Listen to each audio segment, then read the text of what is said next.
What's up, ladies and gentlemen? Andy here from Andrew Gaming.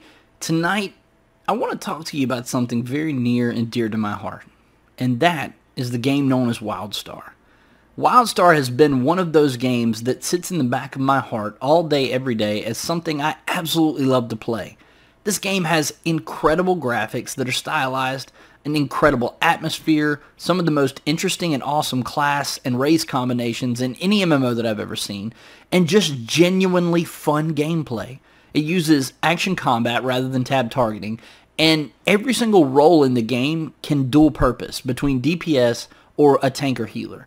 All those things come together to make an extremely polished experience, but unfortunately, because of its rocky start, Wildstar doesn't get the credit that I really feel like it deserves.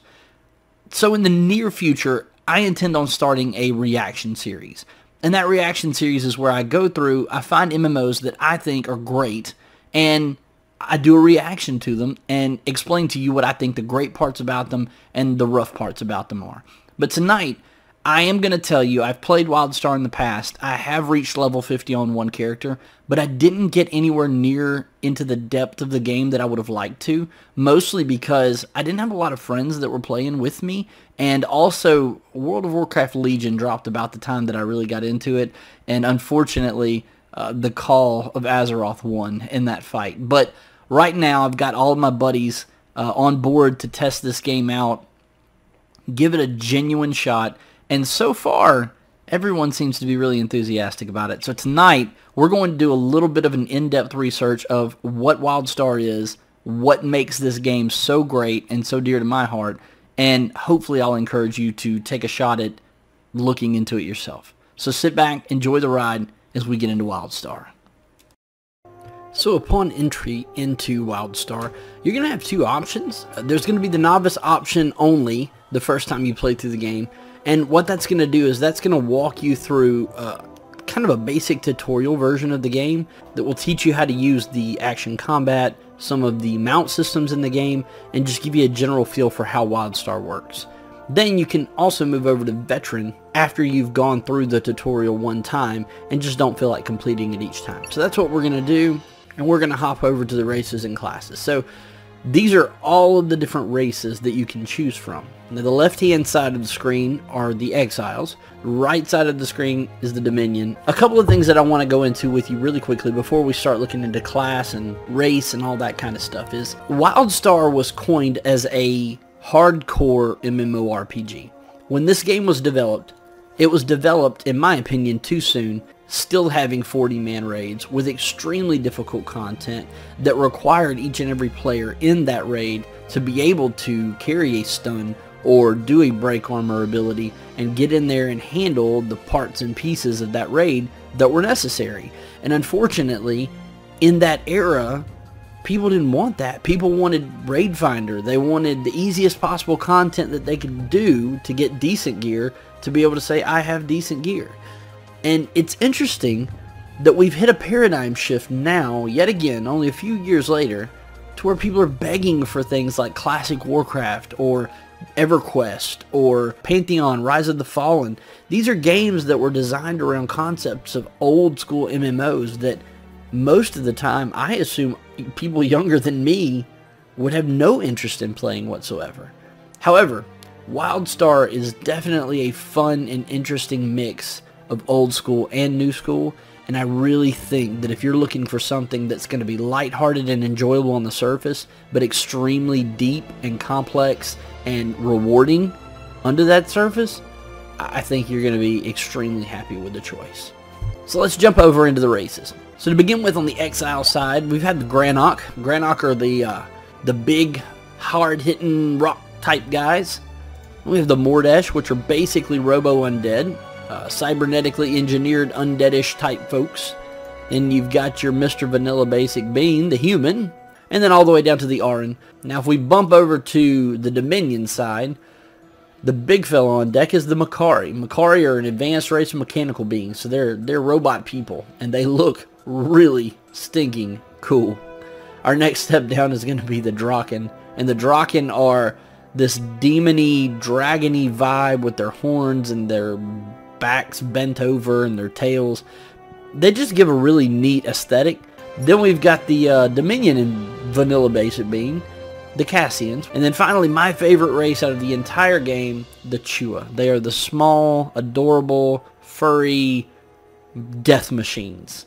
And they make me extremely happy. But over here, it introduces us to the classes that he has available. But Engineer comes right out of the box. And Engineer is a tank that can DPS. They use heavy armor. They use robot companions and drones. So very interesting class in being able to maintain threat from a distance using pets. The Esper class is more of your mage style class. For any other MMO you've ever played, this is your caster. Now, not to say they can't get up in your face and get brutal, but most of their really high-end damage comes from a distance. Now, their secondary option for roles is going to be a healing class, and I hear they're pretty doggone good at it. Third up is my personal favorite class, the Medic, mostly because his weapon is a defibrillator, and I think that's freaking amazing. Medics can shell out some really great AoE damage right off the bat. They have extremely good survivability early game, and they can be top heals in a raid. So if you're looking for somebody who can hold their own through the leveling process and then really bring something to the table towards end game, Medic is definitely something I would recommend for you. Next up is the Spellslinger, which is the dual pistols, running gun, kind of Han Solo vibe. They can be a healer as well, which I find interesting. But to me, Spellslingers are just that awesome teleporting around, shooting things, then disappearing again. They've almost got like a assassin build, but with dual pistols. Very, very cool, very enjoyable, fast-paced class. Now, I can't show you any background of it, but the Stalker is essentially an assassin class with claws that can stealth and do all that good stuff, but they also tank. And I think any game that gives the tank the ability to stealth is going to get a win in my book. Warrior is the great sword-wielding, Hulk-smashing, giant wall of armor that everybody wants in their group somewhere to just take care of things when the situation is completely foobarred. So that is your warrior. Incredibly strong at dealing out massive amounts of AoE damage, and they can also tank. Now, next you'll notice that we have what are called paths. Now, I'm not going to go into great detail on the paths because there's still a ton that I have to learn. Suffice to say that the Explorer path will allow you to travel to places that no other class can. It'll allow you to go down into tunnels and find special loot, crawl up into mountains, and access vistas that there's no other way to get to. The Scientist path actually unlocks the ability to biologically research just about anything around you. You gain bonus experience from that, and you gain a lot of lore, which is really interesting for those of you who are really curious about how this world came to be. Now, Settler is my personal favorite, and the reason being is because a settler can collect materials throughout the world, and when he finds a hub, like that little circle right there, he can actually build all kinds of buff stations that anyone in the area can use for X amount of time, and it's things like experience points buffs, speed buffs, damage buffs. It's really, really great stuff. So I love being a settler because in my heart, my mind, it helps other people. Then finally there's the Soldier. The Soldiers are actually able to pick fights with things that nobody else can pick a fight with. The great news is they can bring the rest of their team in for the fight. So Soldiers get a lot more combat damage, combat bonuses, and they get a really, really great time at just running some things faces in the ground that not just everybody gets to see. Soldier path is definitely a lot of fun. So we're going to move on to character customization so that you guys can kind of get a vibe of how that works. So first up, you got your face styles, and I'm going to stick with the one that I like and that I usually use. And this is where you can actually get sliders to change what your face looks like. I'm okay with the balanced look, but you can make your character look as interesting or as uninteresting as you want. It's all up to you. So there are a handful of hair options, different things that you can do. I like that one. All right. I think I got him where I want him. So here we are in game, and I just want to run over the basics with you guys a little bit so that you can kind of see how the game world works. Now first off, Wildstar does have double jump, which is one of my favorite key points of this game, and the animations for just running around are absolutely smooth, cartoony, stylized, but one of the things that I love about Wildstar is the fact that this game doesn't take itself too seriously. It has lots and lots of comic relief that just, in my opinion, make the game what it is. So just like any other game, you're going to walk up, you're going to pick up your quests from quest hub vendors throughout the world. At attention. May all your strikes be. And one of the things that's really special about this game is the combat system. So I'm going to show you guys how that works really, really quickly, and then we're going to dive over into the next section of content. So as you'll see, I can run and gun. Some abilities are going to require me to stand still, but for the most part, I can sit and attack the enemy on the run, which is absolutely awesome. Now, the game does have vacuum loot. You can hit the... I always forget about that mine. You have vacuum loot, which allows you to vacuum up any of the loot that you've gotten off of enemies that you've killed. All you have to do is hold the V button, and it sucks it right into your inventory, as seen here. Speaking of the inventory, so if you hit the I key, it opens up your inventory, and when you first start into the game, you're going to have a Protostar Revolutionary Rucksack, which you can right-click on to get a couple of pieces of starter gear. And one of the really special things that it gives you is the Velocirex Provisionary License. Now what's going to happen is if you right click on that, it gives you the ability to summon a mount for the next 2 hours. So you hit the Z key on your keyboard, and whammo, you got yourself a mount. Mounts do have double jump as well, which makes it really, really convenient for moving around. And it's one of the things that makes the mounts in this game so special. Alright guys, so I think I've walked you through enough of it. We're going to pick up at our characters and get you guys into the content to see what you're really interested in. So, check back with you then. Hey, did anybody get Chompy the Devourer quest? Chompy the Devourer? Yeah. That's it. That's he just got my couch just a second ago. It's over here on a bulletin board. Yeah, I've got it. It's a wanted quest, and he hits hard. Let's shoot him. Let's see what happens. You there? Hold on, I'm on my way. Give me 1 second. Wait, am I on what? Oh my god. I think I went back to the main camp way at the bottom of the map. No. Gotta find this freaking bounty. There it is. Jesus Christ. And he's down. Light armor. Those are for me. Winning. I'm going to kill this thing for reasons.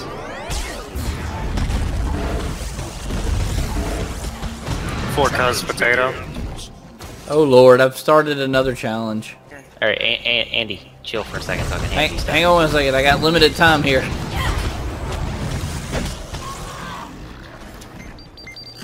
And I really only need one more to finish. Woohoo! It was a fantastic run, Thor. Oh yeah, quite. I'll be on. Peace, bro. I'll be doing this tomorrow for sure. This game gets in your soul, man. Oh yeah, absolutely. It's super fun. I'm thoroughly enjoying it. I should actually look at builds and skills, and because I haven't done any of that yet. Oh dear lord. Interesting. What's that? I'm looking at this amp thing, and let me tell you, that's intimidating. Yeah. Yeah, but once you get a knack for it... So, the amp system in this game is basically a wheel of stat boosts, and you get to put points into the stat boosts as you go. So, what we've got here is basically what looks like a gigantic engine, and each one of these little dots is actually a stat boost. So, for instance... You've got, and Zia, you'll appreciate this because it actually tells you there's an assault tree, a support tree, a utility tree, and then there are hybrids for the two in between. And the points that you put into those categories enhance your abilities in that category. If I wanted to be maximum damage output on my character, I would put all of my points into assault. If I want to be the best support healer I can be, I'd put them all into the support tree.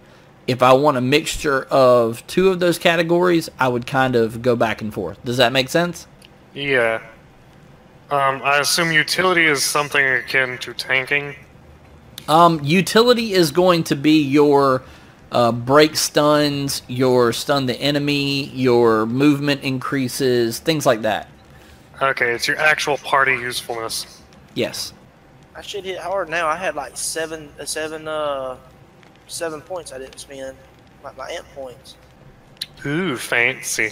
And while you're working on Now, I'll that, tell you I'm going what, to go... I really like this kick ability that instantly knocks stuff down. That's Well, real nice. you need to keep that handy as well, because stunning and using interrupt armor abilities on bosses is going to be a really important part of the proto games, because it's a really important part of the rest of the game.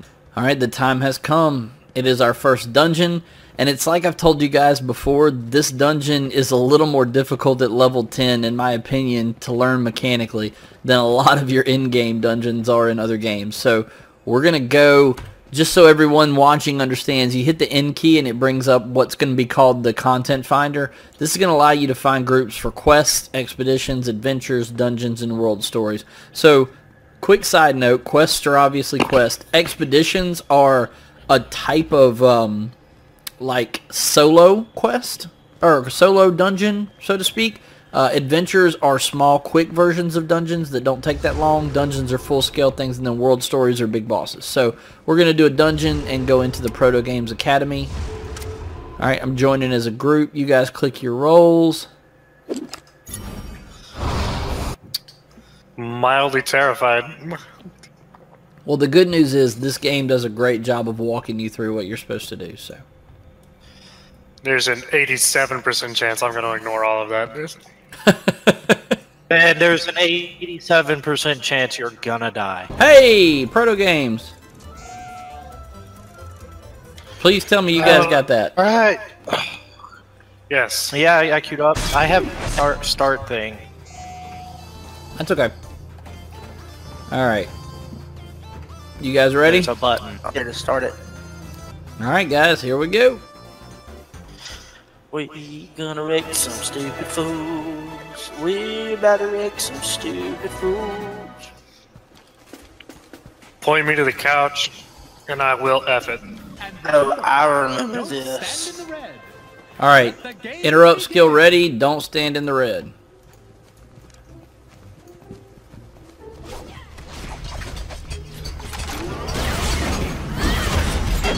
The contestants succeeded in interrupting their foe and have a moment of opportunity for bonus damage.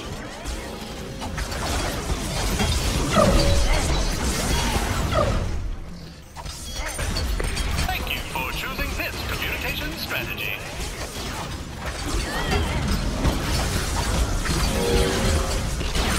And done. Well done, gentlemen. Was that the whole dungeon? No, that was the first fight. No. Okay. Alright. We've still got a lot to learn. Alright, just dodge the red stuff. Alright. You gotta use your stun abilities on them. I already used mine. Okay. It's the only one There we I go. have. Yeah, you gotta use 3. I mean, it's hardly that difficult to outrun those things. Honestly, I've faced worse red fields in Guild Wars. At level 10?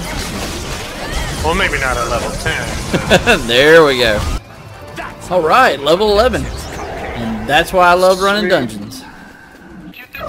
Alright, so now we're going to put all the things that we just learned into practice. Avoid the red, interrupt. Got it.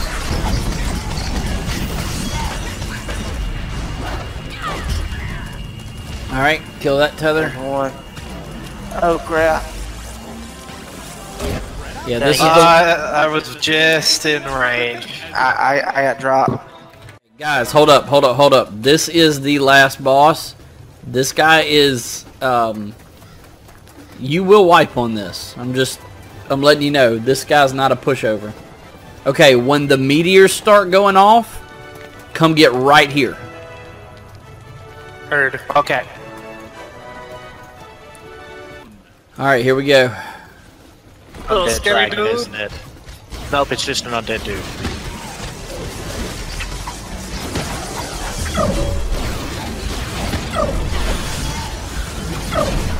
Alright, watch his break armor bar. Trip, get out of that.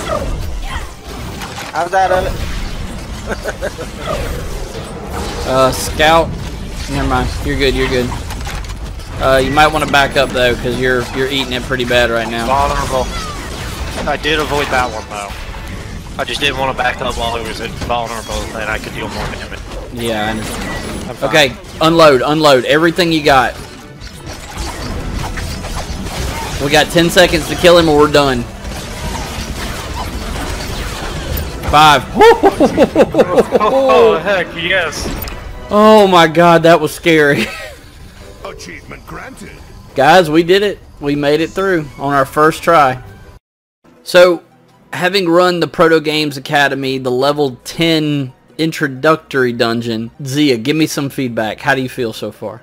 I said it in the dungeon. That's probably the most I've paid attention since Guild Wars. The only time I pay that much attention in Guild Wars is in raids. So level definitely. 10 versus level 80 raids is a pretty big step. Yeah. Based Scout, on give that, me... I'm gonna guess we've got Yeah? quite the adventure ahead of us in the way of dungeons. Well, I can tell you that the next step up is one that I do remember, and it was extremely difficult. And I remember, I think I only finished it once and ran it many times. Scout, give me some feedback. What are you thinking, bud?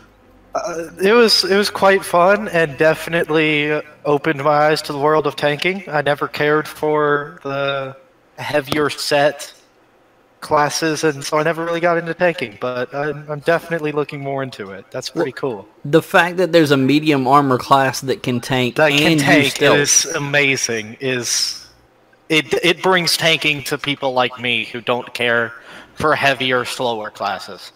Absolutely. And I will tell you, you did a pretty good job, all things considered. Yeah, I tried my hardest to keep the boss focused on me, and it got close there. So I was glad you were rolling a healer, because I almost bit it again. That was a lot of fun. All right, Trip, my main man, give me some feedback. How are you feeling? Because to be fair, Zia and Scout are both veteran Guild Wars players. Trip and I are veteran World of Warcraft players. I know how I feel about it. Trip, give me your feedback. It was really good. I mean, it's a difficult game. It's fun, difficult, not beat your head across the keyboard difficult.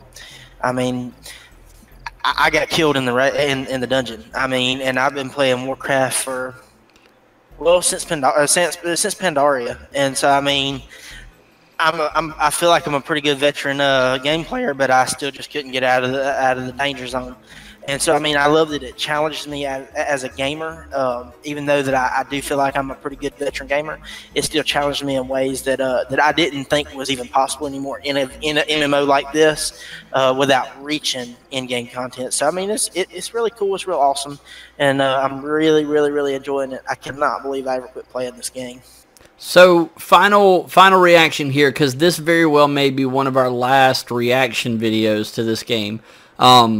But I would love to do a full leveling series on this game with you guys, but I know everybody else's schedule is really packed.